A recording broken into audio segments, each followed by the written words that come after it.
akhlak, ilmu dan akhlak berpisah tiada.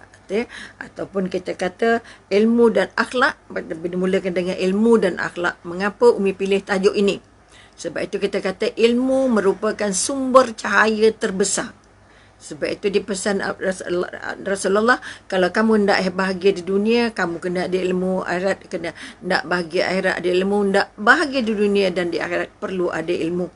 Maka kekuatan yang nak dibangun, sesungguhnya ilmu ini merupakan tangga-tangga, merupakan jalan paling besar, paling penting, paling unggul untuk kita kenal Tuhan, untuk kita kenal diri kita, untuk kita kenal kekasih Allah, untuk kita kenal siapa dunia ini, untuk kita kenal apa tugas kita di sini, untuk kita kenal apa yang nak dikumpul di sini dan apa yang nak dibawa ke sana. Sehingga kita akhirnya mengenal dunia bukan tempat tinggal tetapi tempat meninggal. Ini kekuatan yang kita nak bina dengan adanya ilmu. Tetapi hari ini, sebab itu kita kata, kalau orang dulu kata ilmu tu pelita, ilmu itu penyuluh, ini di antara ungkapan-ungkapan. Sebab itu kita kata kalau kita bercita-cita untuk masuk syurga, maka syurga dan ilmu seperti ikan dengan air. Kalau ikan tak ada air, bermakna dia akan mati. Kalau kita bercita-cita nak masuk syurga, bermakna kita harus ada ilmu. Maka sekali lagi, ilmu yang mana? Ilmu kenal Allah, ilmu tahu kuasa Allah, ilmu tahu nama-nama Allah, ilmu tahu apa peranan Allah, ilmu tahu macam mana kita nak kenal Allah. Bukan sekadar ilmu tentang kehidupan di dunia. Sebab itu adalah paling baik. Kita sudah dijajah lama oleh kita kata penjajah-penjajah yang sudah memasukkan elemen budaya, memisahkan agama dengan ilmu-ilmu di sekolah. Akhirnya terbangunlah kita kata cendekiawan kita yang kuat ilmu tentang kehidupannya, ilmu tentang mengurus dunianya, tapi sangat rapuh ilmu untuk mengurus dunia dan akhiratnya, mengikut panduan Al-Quran dan mengikut apa yang diturunkan, apa yang diberikan kepada Rasulullah sallallahu alaihi wasallam untuk kita ikut, supaya kita bukan saja selamat di dunia tapi juga selamat di akhirat. Ini kekuatan. Ini kekuatan yang kita nak angkat.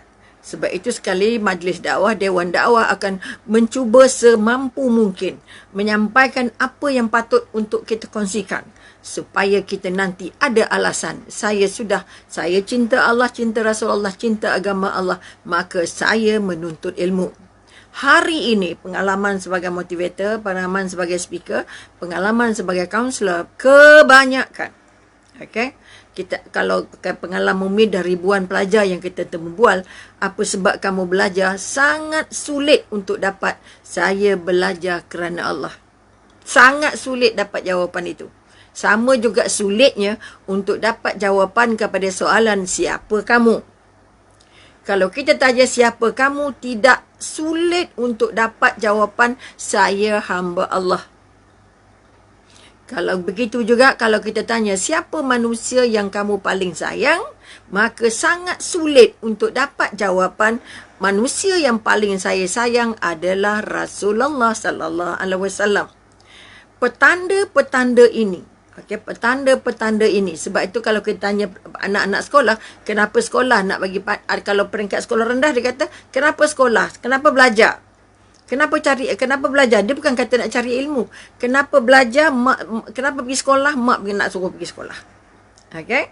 So, bila sekolah menengah, dia kata, kenapa belajar? Nak pandai. Kenapa nak pandai? Nak dapat kerja. Kenapa nak dapat kerja? Nak bagi mak ayah duit. Itu saja. Nak kehidupan, nak kahwin, nak beli kereta, beli rumah. Tidak. Kita katakan apa? Tidak ada atau hampir-hampir tidak ada. Hampir-hampir tidak ada yang menjawab, saya belajar kerana Allah, saya mencari ilmu sebagai satu ibadah, saya nak hidup dengan ilmu.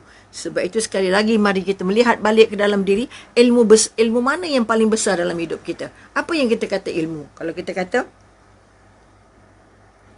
maka kekuatan yang kita nak bangun, tanpa ilmu buta kita. Gelap gelita dunia. Maka sekali lagi kita nak bangun, akhirnya kita pun mendorong anak-anak kita untuk belajar sampai universiti, sampai dapat macam-macam CJ, sampai dapat macam-macam ijazah. Tetapi kita lupa nak tampungkan ilmu dunia, ilmu anak-anak belajar, ilmu untuk kehidupan dunia dengan ilmu untuk kehidupan akhirat. Ini yang menyebabkan kebanyakan akidah anak kita tempang. Ini menyebabkan syariat Islam tak masuk dalam peraturan hidup mereka secara jelas. Dan yang paling bimbang, ilmu mereka tentang dunia sangat hebat. Sebab itu sebahagian ulama mengatakan ataupun orang yang paling Allah benci ialah orang yang paling pakar dalam urusan dunia tetapi kosong dalam urusan akhirat. Ini yang kita paling takut.